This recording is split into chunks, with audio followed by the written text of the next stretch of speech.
A paz do Senhor, irmãos e ouvintes da Palavra de Deus, as promessas de Deus, quarto trimestre de 2024. Lição de número 12, a promessa de vida abundante. Comentada pelo pastor Reinaldo Renovato de Lima, aqui do nosso Rio Grande do Norte. A leitura em classe se encontra em João, capítulo número 10, versículos 7 ao 18.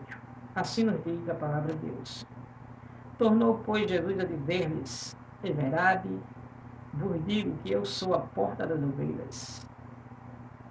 Todos quanto vieram antes de mim são ladrões e salteadores, mas as ovelhas não as ouviram. Eu sou a porta. Se alguém entrar por mim, salvar-se-á, e entrará e sairá e achará pastagem. O ladrão não vem senão a roubar, a matar e a destruir. Eu vim para que tenham vida e a tenham com abundância. Eu sou o bom pastor dá a sua vida pelas ovelhas. Mas o mercenário que não é pastor, de quem não são as ovelhas, viu o lobo e deixa as ovelhas e foge, e o lobo as arrebata e dispersa. Ora, o mercenário foge porque é mercenário e não tem cuidado das ovelhas. Eu sou o bom pastor e conheço as minhas ovelhas, e das minhas ovelhas sou conhecido. Assim como o Pai me conhece a mim, também eu conheço o Pai e dou a minha vida pelas ovelhas. Ainda tenho outras ovelhas que são deste aprisco. Também me convém agregar estas, e elas ouvirão a minha voz, e haverá um rebanho e um pastor. Por isso o Pai me ama, porque dou a minha vida para tornar a tomá-la. Ninguém me tira de mim, mas eu de mim mesmo a dou. Tenho poder para dar e poder para tornar a tomá-la. Esse mandamento recebi de meu Pai. Leitura da Palavra de Deus, João 10, versículo 7 ao versículo 18, corroborando com o tema, fazendo relação ao tema, a promessa de vida abundante. O texto áureo nos diz assim, se encontra na leitura, sendo os versículos 9 e versículo 10. Eu sou a porta. Se alguém entrar por mim, salvar-se-á e entrará e achará pastagem.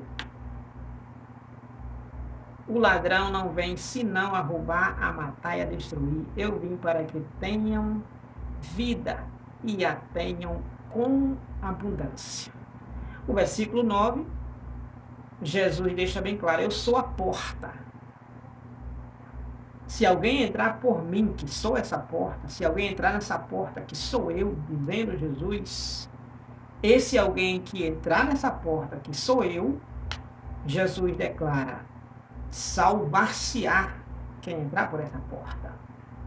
Ou seja, ele salvará a si mesmo. Como? Entrando na porta. Não que ele tenha poder para se salvar, mas que ele, por tomar a decisão de entrar na porta, ele escapou pela sua própria vida. Aquilo que o anjo disse para Ló, quando o retirou lá de Sodoma e Gomorra, ele disse, escapa-te por tua vida, ou seja, salva a si mesmo. Então, quem entra por essa porta, salvar-se-á, salvará a si mesmo. Porque entrou pela porta ideal da salvação. Então, quem entrar por essa porta, salvar-se-á. E além do mais, diz a Bíblia Sagrada, o próprio Senhor Jesus declarou, e entrará e sairá, e achará pastagens. Terá uma vida abundante. Jesus vai mencionar no versículo número 10, dizendo: o ladrão não vem senão a roubar, a matar e a destruir. Jesus está falando que se alguém entrar pela porta, sendo ele essa porta, se as ovelhas virem a entrar por essa porta, que ele é essa porta, então achará uma vida abundante, uma vida tranquila, uma vida sossegada, uma vida abundante, uma vida abençoada, conforme Salmo 23. O Senhor é o meu pastor, nada me faltará. Ou seja, vai ter a abundância, vai ter o que realmente precisa. Então o ladrão, disse Jesus no versículo número 10, não vem senão a matar, a roubar e a destruir. Que ladrão é esse? Esse ladrão que está falando aqui, está falando do pastor que não é pastor. Do pastor que está como pastor, mas na verdade não tem nada de pastor. Por quê? Disse Jesus aqui na própria palavra.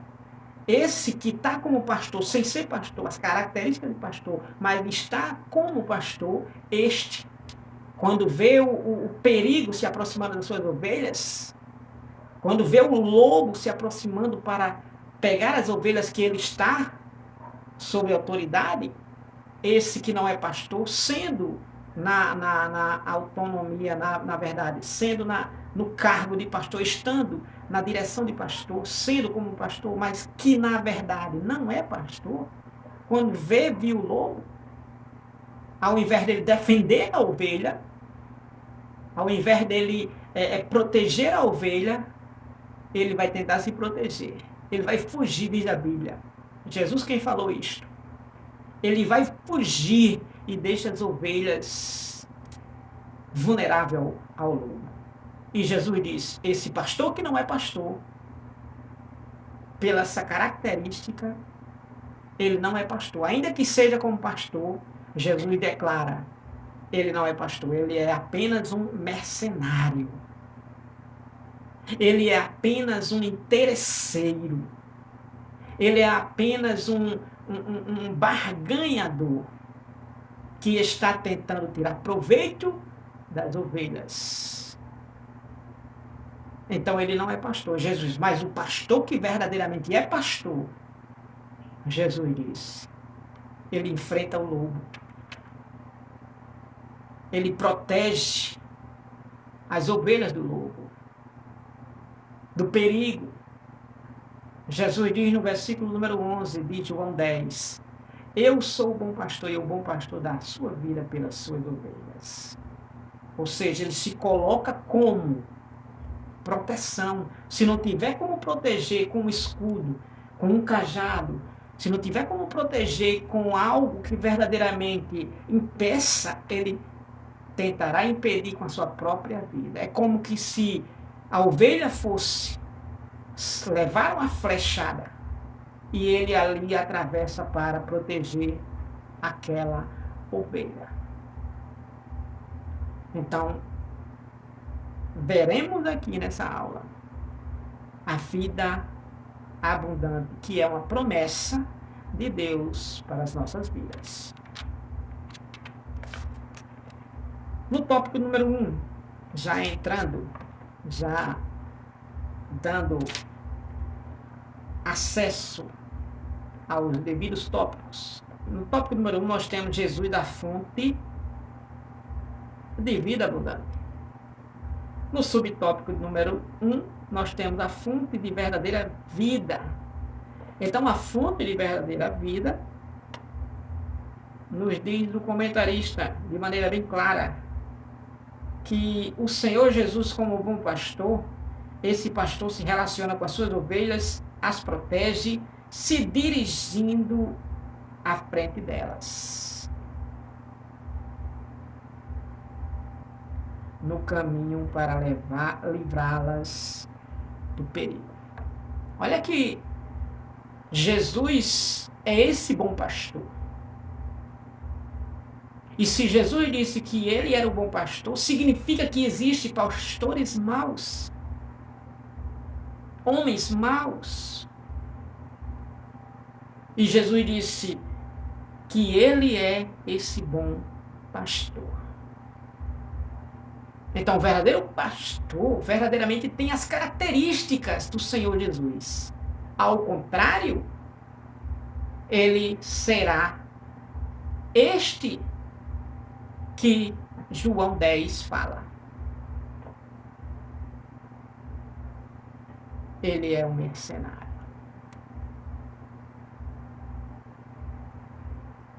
Então, o pastor, ele se relaciona com as suas ovelhas,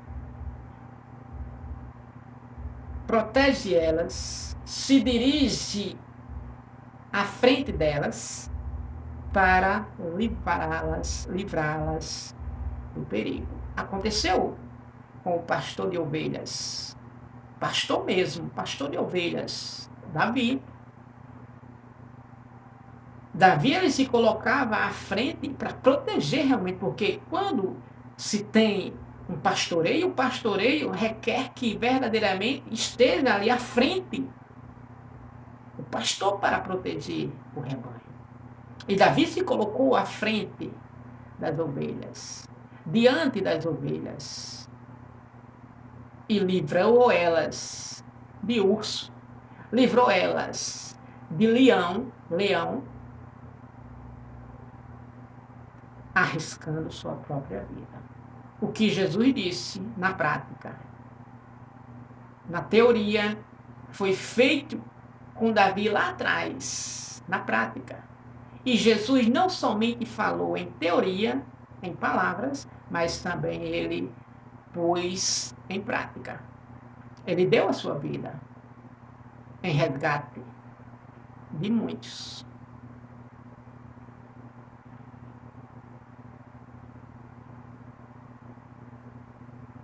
Então Jesus é esse pastor e essa fonte de vida abundante. Vida abundante significa uma vida que tem além do que precisa, além das suas necessidades, ou seja, tem sobremaneira, tem em fartura, tem sobrepujando.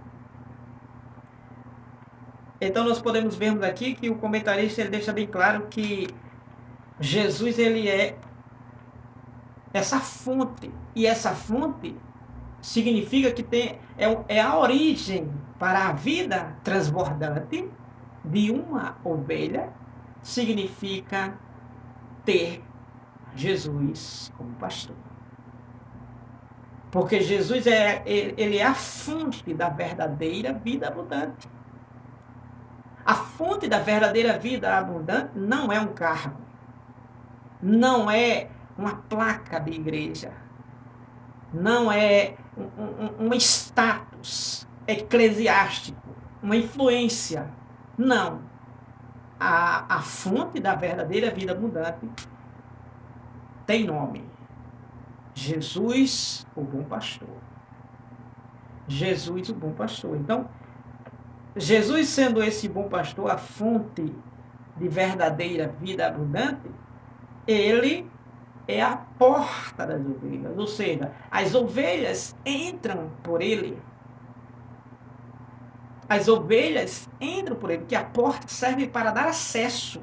Então Jesus é o acesso que a ovelha precisa acessar para poder desfrutar da pastagem, do pasto verdejante, das águas tranquilas, de ter verdadeiramente a proteção e o cuidado devido diante do perigo, conforme Salmo 23. Ainda que ande pelo vale da sombra da morte, mas ela não teme, porque o Senhor está com ele. Que Senhor, o bom pastor? O Senhor Jesus, o nosso Salvador.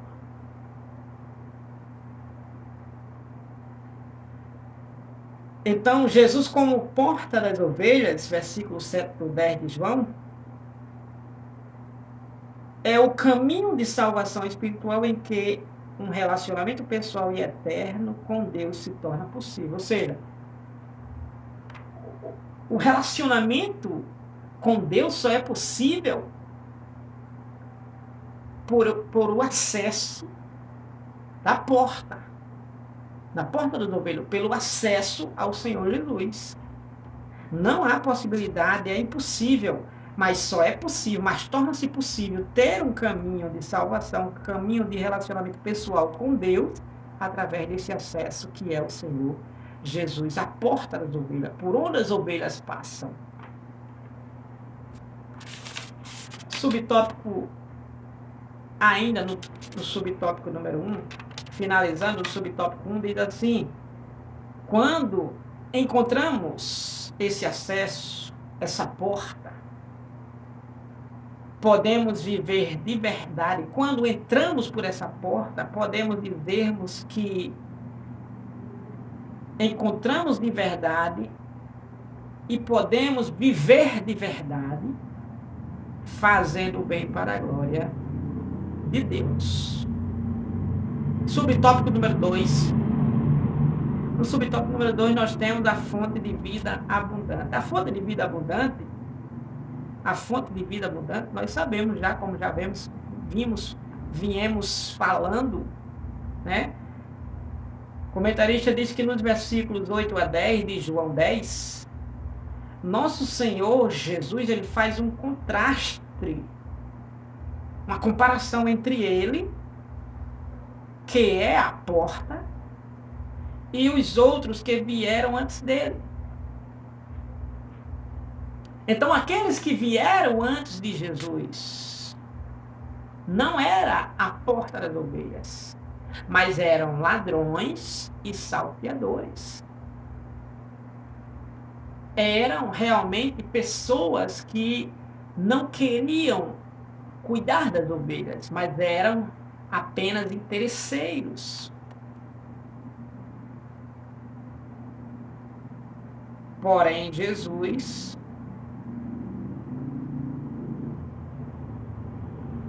é a porta, o acesso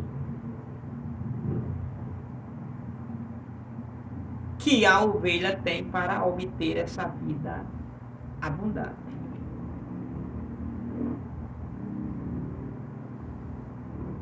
Então, o Senhor Jesus é essa fonte verdadeira, a fonte de vida abundante.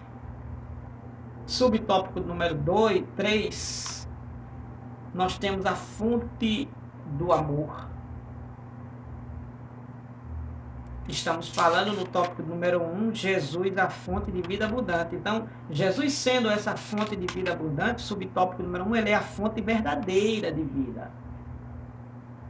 A verdadeira fonte de vida é Jesus, porque ele é a fonte verdadeira para uma vida abundante. Subtópico número 2, como nós vimos, ele é a fonte de vida abundante.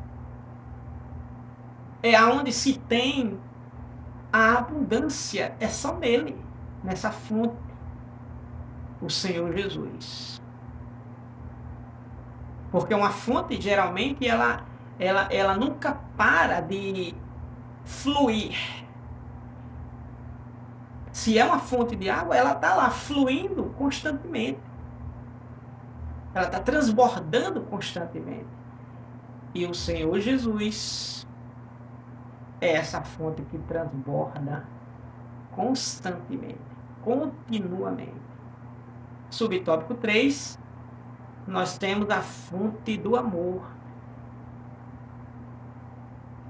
Então, o bom pastor, que é o Senhor Jesus, que deu a sua vida pelas ovelhas, conforme versículo número 11, eu sou o bom pastor, e o bom pastor dá a sua vida pelas suas ovelhas, 10 e 11 de João. Então, Jesus, ele é o bom pastor. O bom pastor. E esse bom pastor, que é o Senhor Jesus, ele dá, né?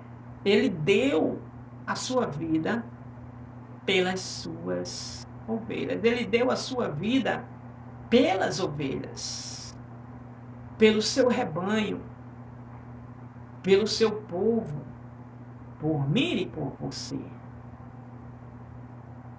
Então, o Senhor Jesus é a fonte de amor entre o bom pastor e as suas ovelhas.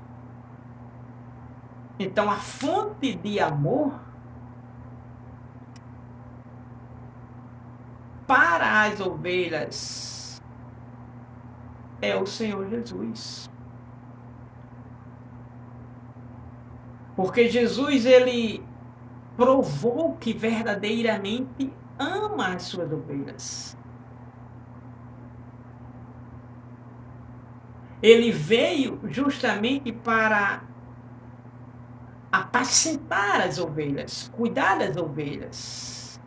Ele veio para resgatar as ovelhas, para tomar as ovelhas dos ladrões e salteadores, e até mesmo dos mercenários, daqueles que estão à frente das ovelhas como pastor, porém não são pastores. São mercenários. Estão visando somente seus prazeres. Estão visando tão somente as suas ascensões. Enquanto isso, Jesus veio para fazer essa diferença. Então, Jesus, ele é a fonte deste amor. Ninguém tem maior amor do que este, de dar a vida pelos outros, pelos pecadores. Romanos capítulo 5, versículo número 8, a Bíblia diz que Deus demonstrou o seu amor para conosco pelo fato de Cristo ter morrido por nós, sendo nós ainda pecadores. Então Jesus, ele veio para verdadeiramente mostrar que essa fonte de amor emana, transborda, flui de maneira etimologicamente, originalmente, conforme a palavra. Não somente em palavras, mas em atos e em verdades.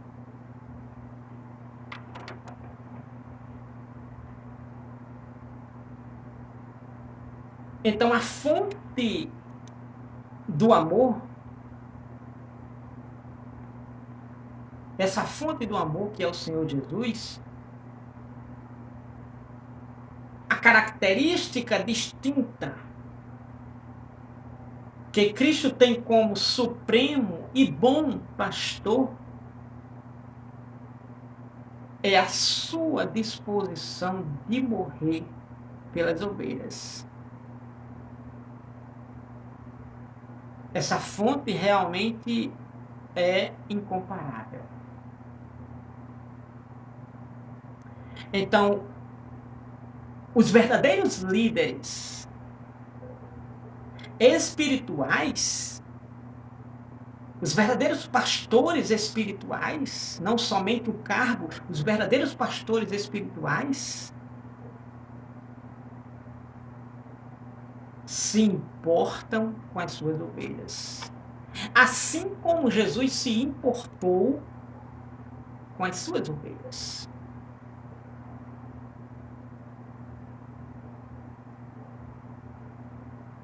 Então, por que os verdadeiros líderes espirituais, os verdadeiros pastores espirituais se importam com as suas ovelhas? Porque é uma característica do bom pastor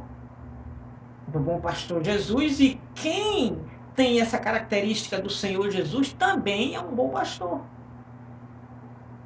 E um bom pastor se importa com as suas ovelhas. Cuida das suas ovelhas, protege, livra-as do perigo. Mesmo que apareça um lobo, mesmo que apresente-se o grande perigo para com o rebanho, ele se importa com as suas ovelhas. Os verdadeiros líderes se importam com as suas ovelhas. Isto é, as pessoas que eles conduzem ou influenciam. Então, eles se importam com elas. Porque eles têm também essa fonte do amor. Então, se este pastor seu, seja lá qual for a região que você se encontra neste momento, ou lugar, geograficamente falando, se ele não se importa com você, então ele não é um bom pastor, ele não é um pastor com a característica do bom pastor Jesus. Ele é um mercenário, interesseiro.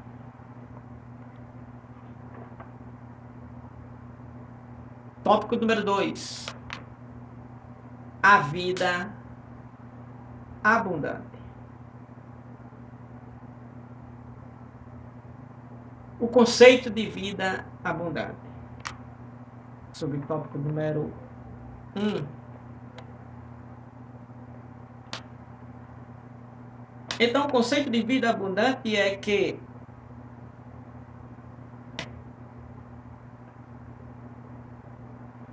é uma vida cheia do Espírito de Deus.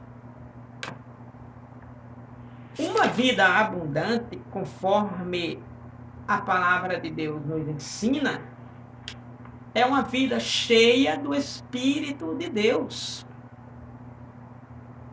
Então, a vida abundante tem a ver com a alegria, com a disposição de cultivar a gratidão pelo que Deus faz.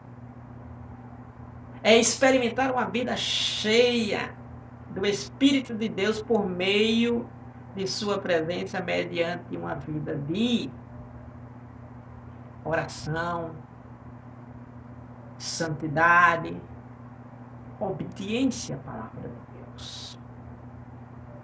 Então, uma vida abundante, a vida abundante, a promessa de vida abundante, o conceito para a vida abundante. O que significa uma vida abundante? Significa uma vida cheia do Espírito de Deus, significa uma vida cheia de Deus.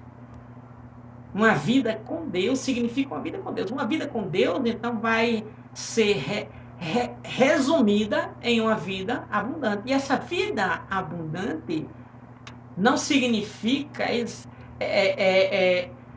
simplesmente ou maximamente, como muitos a entendem, que uma vida abundante é uma vida cheia de dinheiro, é uma vida com carro 0 quilômetro, uma mega casa, um mega salário. Mas vida abundante não é isto.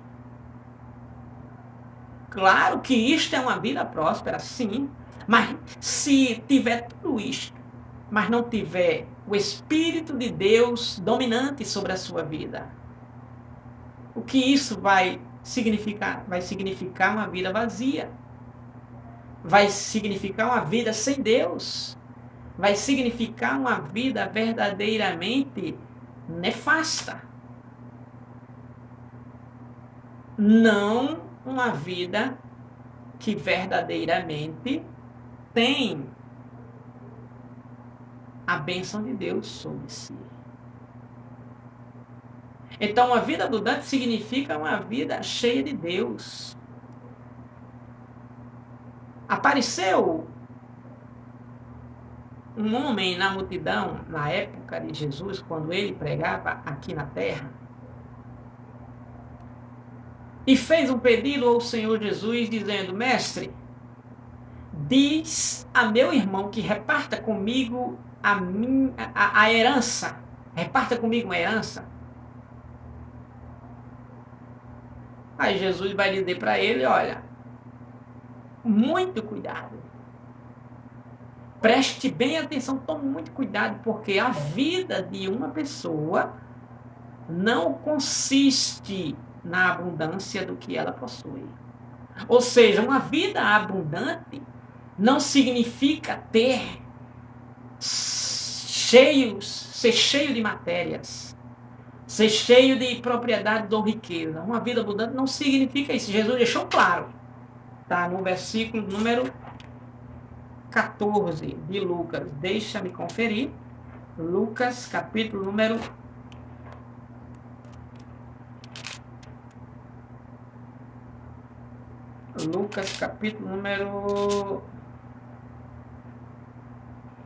12 de Lucas, versículo número 13 ao 15. O que mencionei diz assim: E disse-lhe um da multidão: Mestre, dize a meu irmão que reparta comigo a herança. Mas ele lhe disse, quem? Jesus disse a esse homem que fez esse pedido: Homem, quem me pôs a mim por juiz ou repartidor entre vós? Jesus faz a menção na sequência. E disse-lhe, Jesus disse a esse homem: Acautelai-vos, ou seja, cuidado, preste atenção, e guardai-vos da avareza, ou seja, do apego à riqueza, do amor ao dinheiro, que é onde está toda espécie de mal. Conforme 1 Timóteo, capítulo 6, versículo número 10, a espécie de todos os males, a raiz de todos os males está no amor ao dinheiro, ou seja, a avareza, a riqueza. E Jesus disse: Acautelai-vos, guardai-vos da avareza, porque a vida de qualquer pessoa, a vida de qualquer ser humano, não consiste na abundância do que ele possui. 12 e 15 de Lucas. Então, a vida abundante não consiste, quando está falando aqui sobre vida abundante, Jesus falando, não está se falando de vida abundante, uma vida focada na matéria, uma vida visando a matéria. Não. Está se falando de uma vida voltada para Deus. Uma vida alicerçada em Deus, alicerçada na palavra de Deus. Então, isso significa uma vida abundante. Então, o conceito de vida abundante é uma vida cheia de Deus. E não a vida cheia de riqueza. Mas uma vida cheia de riqueza não é uma abundância? É. Mas não é a abundância da promessa que Deus prometeu, resumidamente. Não é. A vida abundante que Deus fala, que a palavra de Deus fala, é uma vida com Deus. Porque se a vida abundante for abastança, milhões na conta, carros e carros, até mesmo importados, casa luxuosa, grande, monumental. Porque se for isto,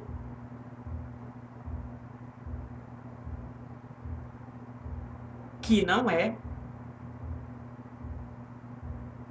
a gente podemos vermos que existem muitos com essa abastança, porém não tem nada a ver com Deus, e nem querem Deus, nem são de Deus, vivem uma vida arbitrariamente longe de Deus,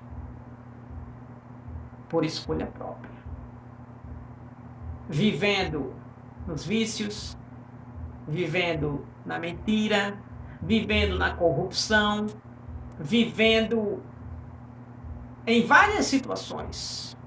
Então, a vida abundante significa uma vida alicerçada, centrada, focada em Deus. Então, sabemos que o ser humano tem necessidades físicas, emocionais e espirituais, como já falamos na aula anterior. Mas podemos afirmar que uma vida abundante, prometida pelo nosso Senhor Jesus, João 10:10, eu vim para que tenham vida e a tenham em abundância. Então, a vida abundante prometida pelo nosso Senhor preenche também as esferas do corpo, da alma e do espírito. Porque a vida abundante não significa uma vida de riqueza. Por quê? Porque isto não preenche a alma e o espírito. Isto só satisfaz o ego humano, mas não preenche as necessidades emocionais, físicas e espirituais da alma. Nunca preencherá, porque só é preenchida pelo nosso Senhor Jesus.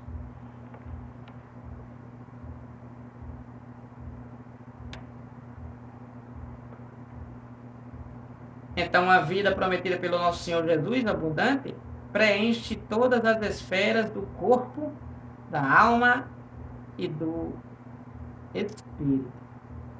Ou seja, é uma vida integralmente, completamente em Deus, em Cristo.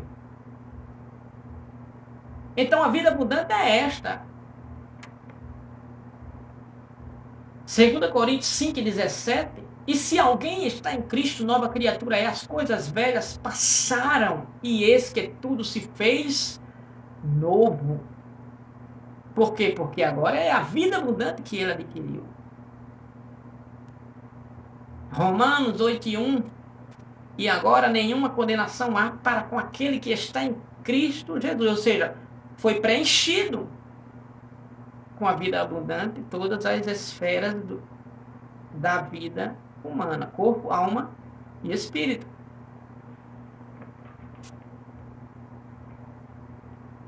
Subtópico número 2, a vida abundante também influencia a família. Ou seja, a vida abundante, ela não abrange a só uma pessoa, a só a mim, a só a você.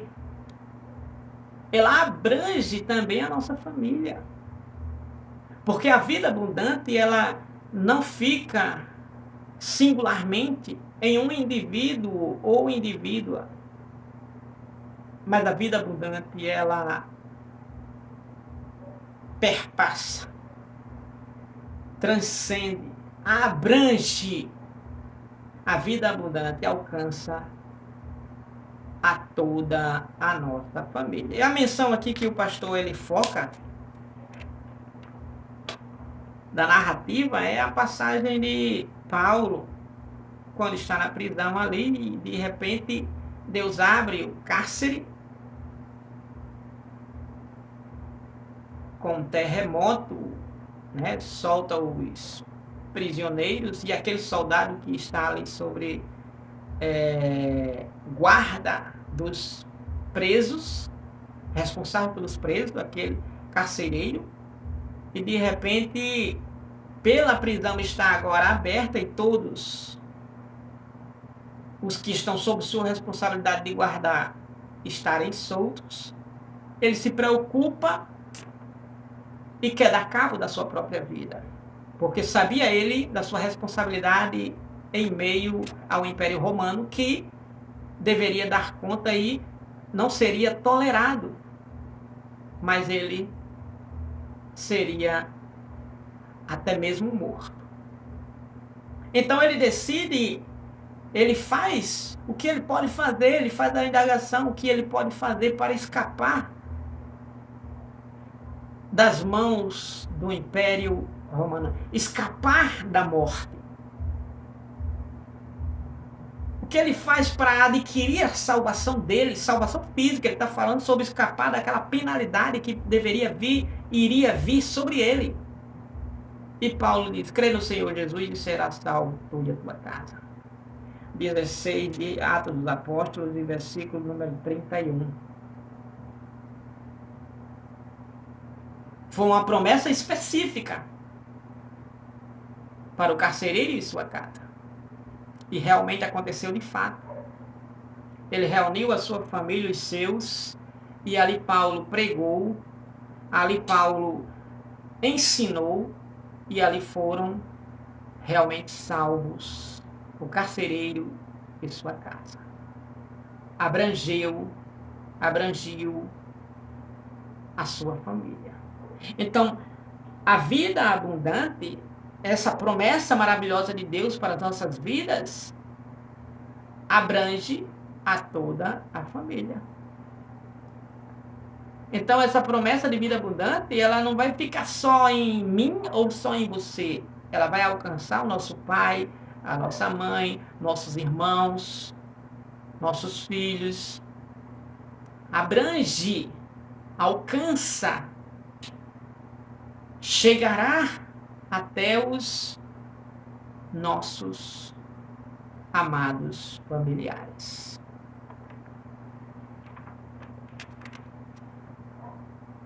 Subtópico 3. Diversas bênçãos provenientes da vida abundante. Então, são várias as bênçãos que são provenientes, que originam, que faz parte da vida abundante. Porque a vida abundante são copiosas bênçãos de Deus sobre nossas vidas. Copiosas. São inúmeras. São várias bênçãos de Deus sobre nossas vidas. Não é uma, são várias. E na promessa de vida abundante, João 10:10, nós temos aí que dentro da vida abundante, nós temos aí a vida abundante, porque são várias bênçãos sobre nossas vidas, e temos que uma dessas bênçãos aqui, relacionada conforme a lição, é a paz. Que maravilha é a paz! A paz de Deus sobre nossas vidas. A paz de Deus tranquilizando-nos. A paz de Deus verdadeiramente fazendo-nos aquietar-se. Porque sabemos que Ele é Deus e Ele cuida de nós. Porque essa paz, ela nos traz verdadeiramente tranquilidade. Essa paz, ela nos traz verdadeiramente sossego, calma. É uma paz que verdadeiramente, ainda que esteja em meio à turbulência, mas está com calma. Em meio ao perigo, mas está em paz. Em meio a uma guerra, mas está em paz. Salmo 27 e versículo número 3. Ainda que estoure uma guerra contra mim, todavia nele confiarei. Então, a paz é uma das bênçãos que faz parte dessa promessa de vida abundante. 14:27 de João, Jesus diz: a minha paz vos dou, não vou-la dou como o mundo a dá. Então a paz de Jesus é uma paz interior, uma paz que verdadeiramente nos faz sermos prontos a confiarmos no Deus Todo-Poderoso. 13 e 15 de Jó. Ainda que ele me mate, todavia nele confiarei. Ainda assim continuarei a defender os seus caminhos. Deixa eu conferir 13 e 15 de Jó, se é este mesmo o versículo. 13 e 15. Ainda que ele me mate, nele esperarei, contudo os meus caminhos defenderei diante dele. Então, essa paz é uma paz que verdadeiramente nos coloca em total confiança em Deus. Então, paz em Deus é uma das copiosas bênçãos da promessa de vida abundante. Tranquilidade nas decisões.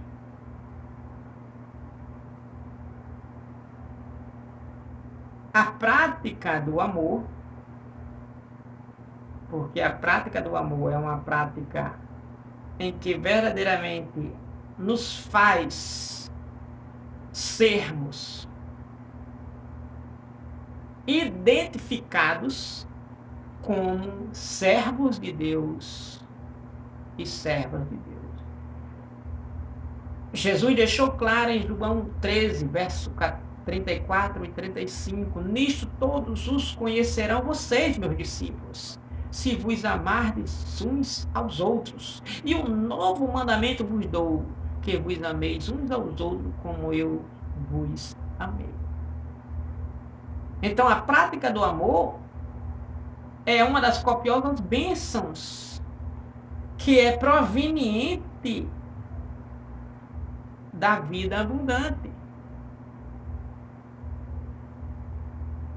Imagine que vida abundante é essa, que tem uma fartura de riqueza, porém não tem a prática do amor.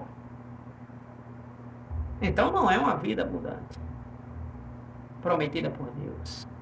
Não tem a paz, então não é uma vida abundante, prometida por Deus. Tranquilidade, então não é uma vida abundante, prometida por Deus. Então, uma vida abundante prometida por Deus tem a paz de Deus sobre a vida dele, tem a tranquilidade de Deus sobre a vida dele, tem a prática do amor, ou seja, ele está praticando, ele está exercendo, ele está fazendo o amor sair das palavras e se tornar realidade, evidente, diante dos seus olhos, diante do seu próximo. Então tem a prática do amor. Tem a prática do amor, João 13, versículo 34 e 35, e tem a vida em unidade, a vida em união. A vida em união.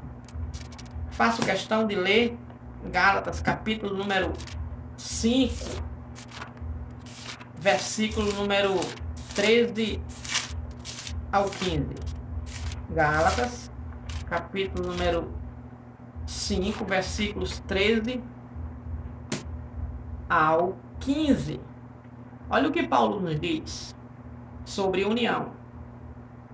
Porque vós, irmãos, fostes chamados à liberdade. Não useis então da liberdade para dar ocasião à carne, mas servir-vos uns aos outros pela caridade. Então, união, unidade é isso, é servir uns aos outros, como diz a própria palavra, pela caridade, pelo amor. Servir uns aos outros, ou seja, cuidar um do outro, não ao contrário, não antagonicamente. Versículo 14, porque toda lei se cumpre numa só palavra, nesta, amarás o teu próximo como a ti mesmo. A primeira carta de João, totalmente, ela vai refutar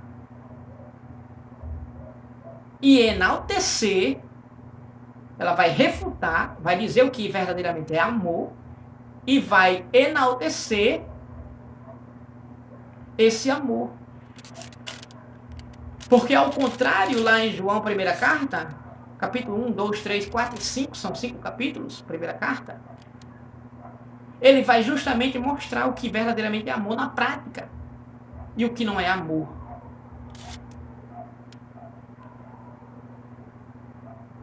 Então, Gálatas, versículo número 15 diz assim, do capítulo 5, se vós, porém, vos mordeis, olha só, significa que a unidade aqui estava em crise.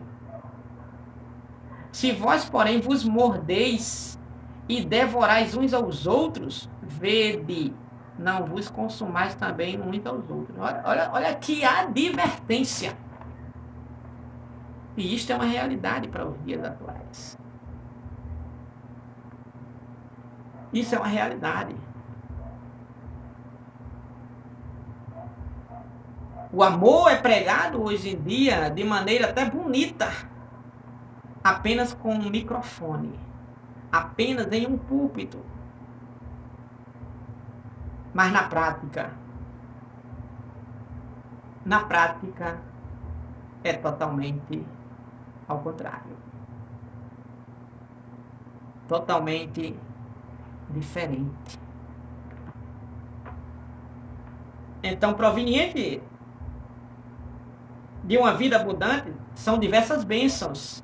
Bênçãos da paz, bênçãos da tranquilidade, bênçãos da prática do amor, da vida em unidade e do cultivo da esperança, ou seja, em aguardar com paciência, esperando em Deus. Perseverança, perseverando, ou seja, não desistindo. Então são copiosas bênçãos que faz parte dessa vida abundante, que origina dessa vida abundante, prometida pelo Senhor nosso Deus. Tópico número 3 e último. O que identifica a vida abundante? Como identificar a vida abundante numa pessoa, por exemplo? É este o propósito deste tópico. Então, como identificar o que identifica a vida abundante? Ou seja, como identificar a vida abundante em uma pessoa? Subtópico número 1 é que essa pessoa ela tem a alegria do Senhor. Essa pessoa que tem a vida abundante, ela tem a alegria do Senhor. E o que é ter a alegria do Senhor? É você estar fortemente guardado por Ele. Fortemente fortificado por Ele, nutrido por Ele, alimentado por Ele. Ele quem? Deus. Neemias capítulo número 8, versículo número 10 diz que a alegria do Senhor é a nossa força, ou seja, Deus está alegre quando nós estamos fortes, quando nós estamos saudáveis. E quando nós estamos fortes e saudáveis, vale dizer que estamos em santidade, vale dizer que estamos em obediência à palavra de Deus, vale dizer que estamos em fidelidade a Deus. Ouvindo a voz do nosso amado pastor, o Senhor Jesus.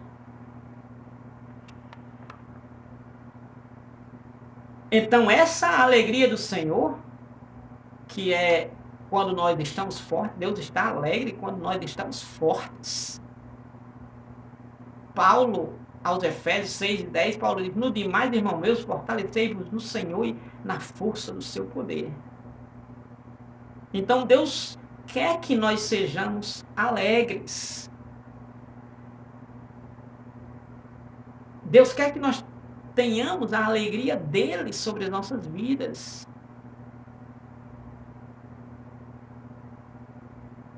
Porque esta alegria de Deus sobre nossas vidas, ela é saúde para nós. Ela é saúde para nós. É uma virtude maravilhosa para nós. E a alegria do Senhor significa gozo. Sabe o que é a alegria do Senhor? É gozo. E o que é gozo? O que é alegria? O que é gozo? O que é alegria? A alegria do Senhor é gozo. Gálatas 5:22, nós temos o que? Gozo. O fruto do Espírito é gozo sobre as nossas vidas, é alegria sobre as nossas vidas. E sabe o que significa isso? Gozo, alegria, significa prazer. Alegria é porque temos prazer em nos alegrarmos. Prazer em nos alegrarmos em quê? Na palavra de Deus. Na presença de Deus. É nos alegrarmos em Deus. Porque a alegria do Senhor é a nossa força. Provérbios 17:22, a Bíblia diz que o coração alegre serve de bom remédio para a nossa vida.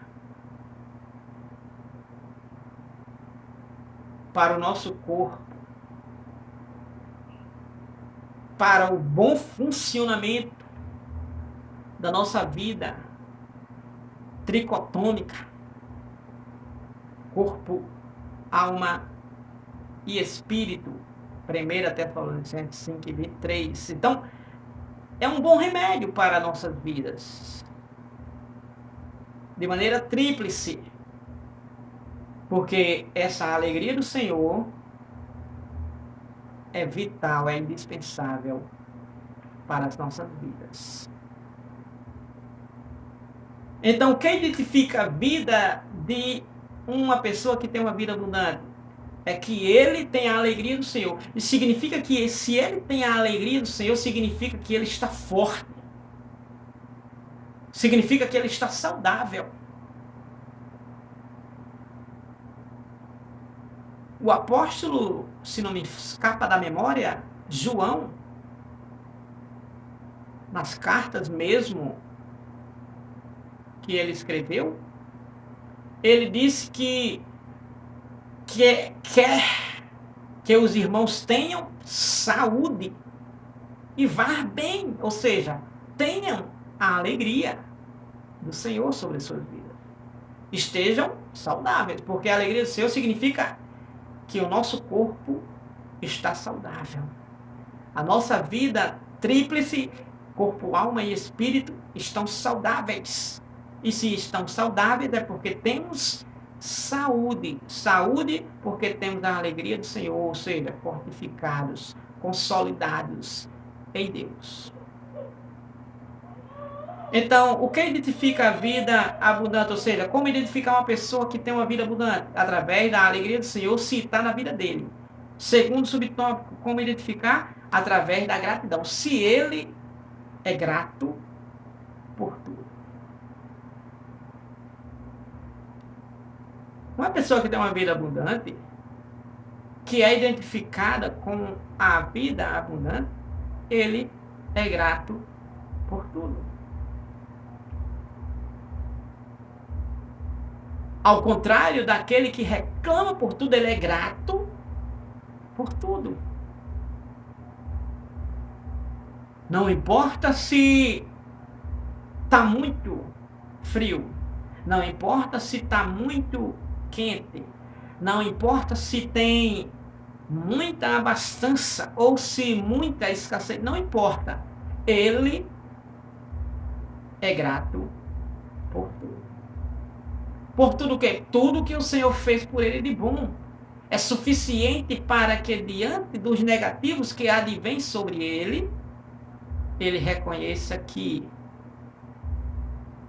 ali tem uma lição para ele. É por isso que o apóstolo Paulo,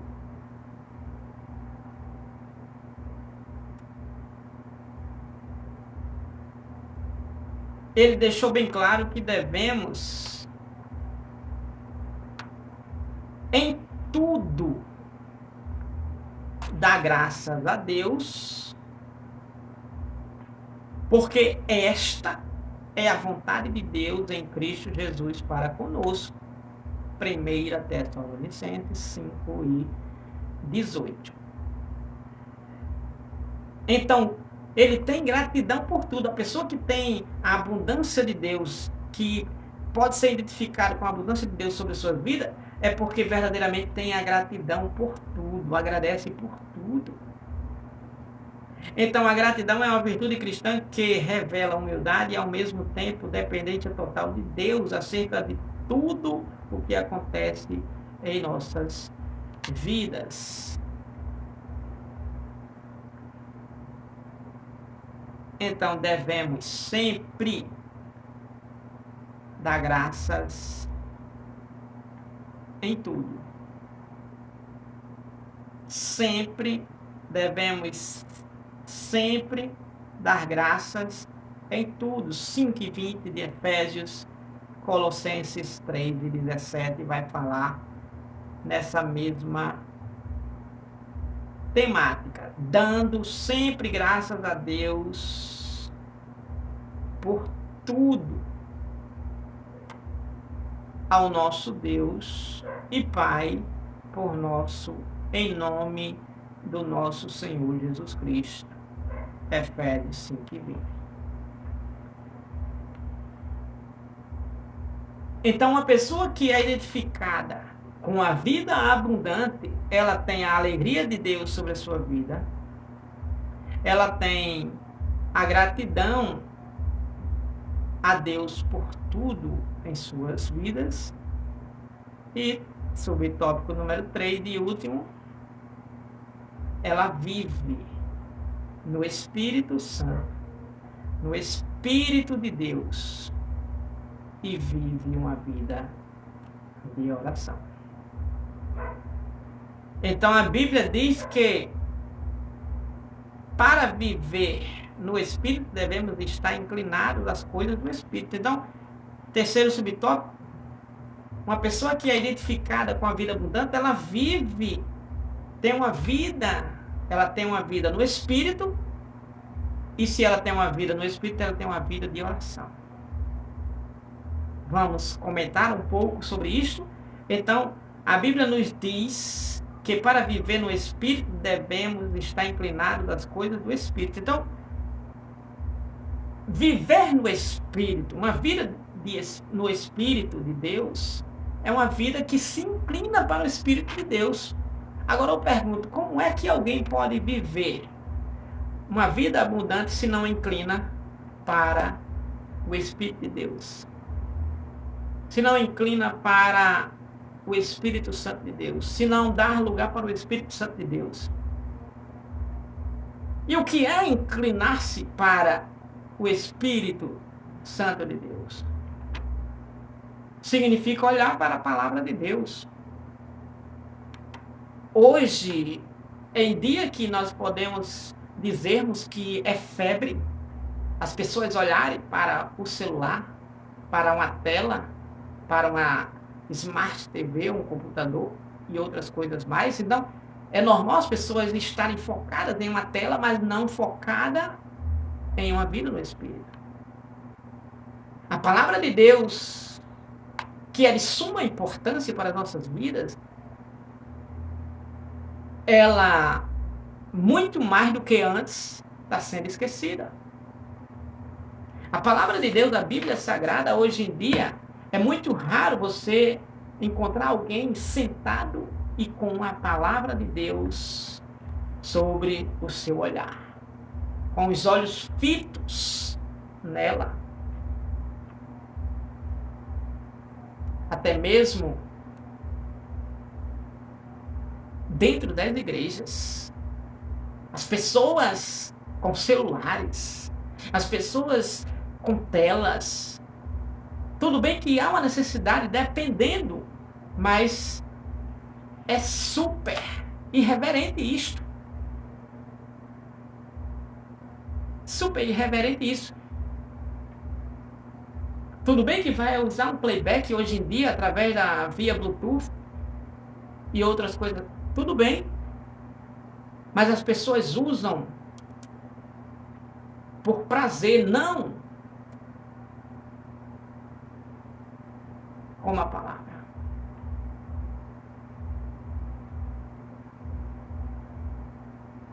Não há necessidade. Não adianta estar online e offline de Bíblia. Se já era vista como empoeirada, e agora muito mais. Porque já não se utiliza mais. Então, vida no Espírito. A Bíblia diz que para viver no Espírito devemos estar inclinados às coisas do Espírito. Conforme Romanos capítulo 5, versículo número 6, 7, 8, 9, 10 e até o 11. Vai nos dar esta menção. Não vou ler para não tomar mais tempo, porque o tempo já está alterado. Então, é preciso ser cheio, vida no Espírito, é preciso ser cheio do Espírito e andar nele para termos a vida plena. Uma vida abundante é uma vida no Espírito, pelo Espírito, com o Espírito de Deus.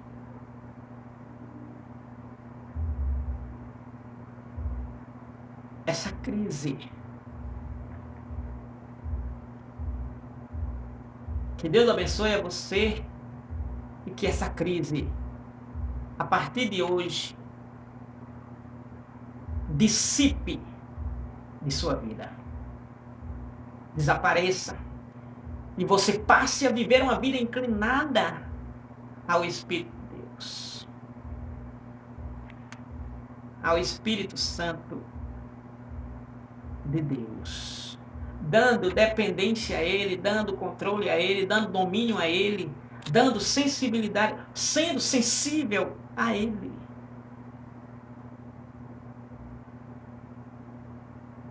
Fala-se tanto do Espírito Santo entre nós e pouco é dado o devido valor a Ele. Mas o Espírito Santo de Deus, que é o próprio Deus, ele tem que ter prioridade, ele tem que ter realmente primazia sobre as nossas vidas. Então, vida no Espírito e vida de oração. Vida de oração, Colossenses 4 e 2, perseverar em oração, disse Paulo. 1 Tessalonicenses 5,17, orai sem cessar. E orai sem cessar significa estarmos constante com Deus. Constante. Falando, conversando com Deus. Não necessariamente de joelho. De joelho é melhor. Mas como trabalhamos, estudamos, temos afazeres domésticos e até não domésticos, mas temos que estarmos conectados com Deus, ligados com Deus, através da oração, dirigindo, andando, sentando no trabalho, em casa, e onde quer que esteja. Exclusivamente tendo o nosso momento ímpar, só com Deus, a sós com Deus. Jesus disse em Mateus 6, entra no teu quarto, fecha a porta e fala a teu pai em secreto. Fala com ele sozinho, não precisa dos outros ouvir, não. Fala com ele sozinho, disse Jesus. Precisamos ter uma vida de elo, de oração com o nosso Pai, com o nosso Deus. Então, vida abundante é identificada quando alguém tem gratidão. É quando alguém tem a alegria do Senhor. Essa alegria do Senhor não significa que alguém está dizendo que está alegre e ali ele está com a alegria do Senhor. Significa que ele tem a fortaleza de Deus sobre a sua vida. Ele é forte para enfrentar as intempéries, as adversidades que a vida vem sobre ele, traz sobre ele. Significa que ele é grato a Deus por tudo. E esse grato a Deus por tudo não é aquela imagem de alguém fazendo um culto de gratidão e ali oferece um lanche para os que ali estão presentes. Não significa isto. Porque ele pode fazer isto, mas não dá uma carona, não se compadece do necessitado, não ajuda os familiares. E é isso, são várias as situações que na prática demonstra que ele não é grato. Não compartilha, não divide, e, enfim. E em terceiro lugar, ele tem uma vida no Espírito e uma vida de oração. Vida no Espírito já está intrínseca com vida de oração. Vida no Espírito sem oração não é vida no Espírito. Assim como vida no Espírito sem a palavra também não é vida no Espírito. Não, vida no Espírito é uma vida verdadeiramente vivendo na terra como se estivesse no céu. É desta forma. É fazendo a vontade de Deus completamente. Que Deus abençoe a você e sua casa. Em nome de Jesus e até a próxima, se Deus assim nos permitir. Então, as promessas de Deus, promessa de vida abundante. Fica com Deus, em nome de Jesus. Amém.